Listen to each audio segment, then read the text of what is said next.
सिंधुदुर्ग जिल्ह्यातील कणकवली रेल्वे स्थानक तालुका कणकवली यांना जोडणाऱ्या रस्त्याचं काँक्रिटीकरण आणि सुशोभीकरण करणं या कामाचा लोकार्पण समारंभ माननीय नामदार श्री रवींद्र चव्हाण, मंत्री सार्वजनिक बांधकाम, महाराष्ट्र राज्य तथा पालकमंत्री सिंधुदुर्ग जिल्हा यांच्या शुभ हस्ते।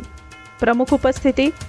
माननीय नामदार श्री दीपक केसरकर, मंत्री शालेय शिक्षण आणि मराठी भाषा, महाराष्ट्र राज्य, माननीय श्री नारायण राणे, लोकसभा सदस्य, रत्नागिरी सिंधुदुर्ग लोकसभा मतदारसंघ, माननीय श्री निरंजन डावखरे,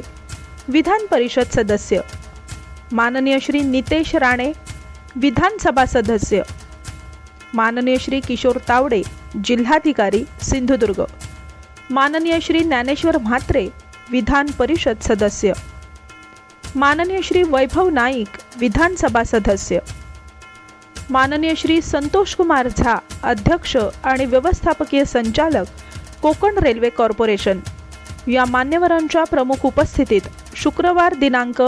9 ऑगस्ट 2024 रोजी सकाळी 10:30 संपन्न होत आहे। तरी सदर कार्यक्रमास आपली उपस्थिती प्रार्थनीय आहे।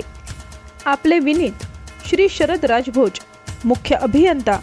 सार्वजनिक बांधकाम, प्रादेशिक विभाग कोकण, श्री अजय कुमार सर्वगौड, कार्यकारी अभियंता सार्वजनिक बांधकाम विभाग कणकवली, श्रीमती छाया नाईक, अधीक्षक अभियंता सार्वजनिक बांधकाम मंडळ रत्नागिरी, श्री विनायक जोशी, उपविभागीय अधिकारी सार्वजनिक बांधकाम उपविभाग वैभववाडी, श्री शुभम दुडिये, कनिष्ठ अभियंता सार्वजनिक बांधकाम उपविभाग वैभववाडी, महाराष्ट्र शासन सार्वजनिक बांधकाम विभाग कणकवली।